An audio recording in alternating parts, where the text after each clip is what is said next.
Bonjour à toi, cher joueur, et merci de t'être inscrit à l'enquête immersive Prison du 10 août prochain. Si c'est ta première enquête immersive, je vais t'expliquer comment ça va se passer. Sinon, je t'explique quand même. Une enquête immersive, c'est un jeu d'enquête pendant lequel tu vas devoir résoudre un meurtre.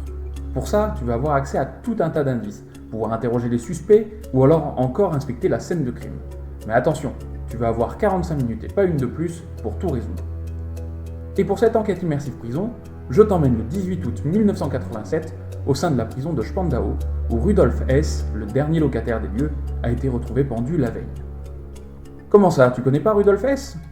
C'est normal, c'était le bras droit d'Hitler avant la Deuxième Guerre mondiale, mais il a tenté un solo diplomatique en Écosse et il a raté son atterrissage et son timing. Notre petit Rudolf naît en 1894. Il aime les maths, les étoiles, puis il rencontre Adolf Hitler. Hess devient le numéro 2 du parti nazi.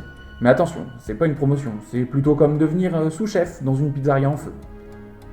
Tout se passe bien pour lui jusqu'au 10 mai 1941. Ce jour-là, le petit Rudolf décide, tout seul comme un grand, de prendre son avion au milieu de la nuit et d'aller négocier la paix avec les Anglais. Spoiler alert, les Anglais n'étaient pas au courant, et ils ne l'ont pas accueilli avec du thé et des scones.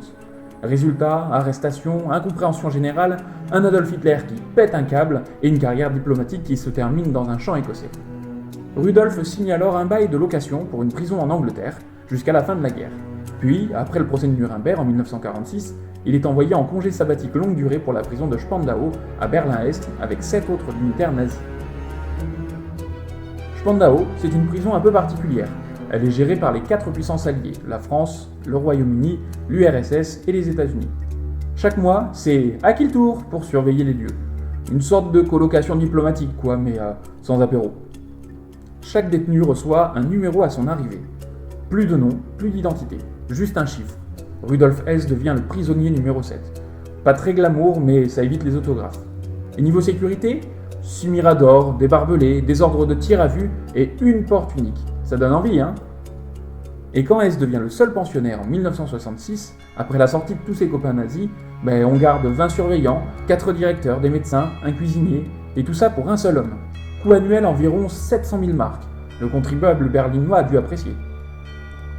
Hess passe ses journées à jardiner, marcher 215 pas dans un sens, puis dans l'autre, et regarder Dallas à la télé. Oui, même les nazis ont leur petit plaisir coupable. Et tout ça jusqu'au 17 août 1987, où Rudolf Hess est retrouvé pendu dans la cabane de jardin. Ouais, pendu. À 93 ans, lui qui arrivait à peine à marcher, avec un fil de lampe, dans un endroit surveillé H24. C'est fou ça, hein ? Alors, suicide ou meurtre ? Ça va être à toi d'y répondre. On a réuni pour ton enquête les 5 personnes les plus suspectes dans cette affaire. Miller, Clark et Davis, qui sont 3 gardiens britanniques qui étaient censés surveiller Hess à ce moment-là, mais aussi Martin, un gardien français qui venait tout juste d'arriver à Spandau avant son tour de garde, et Ivanov, le cuistot de la prison, qui lui aussi était sur place. Maintenant, à toi de jouer mon ami, à toi d'enquêter pour essayer de résoudre ce meurtre. Bon courage.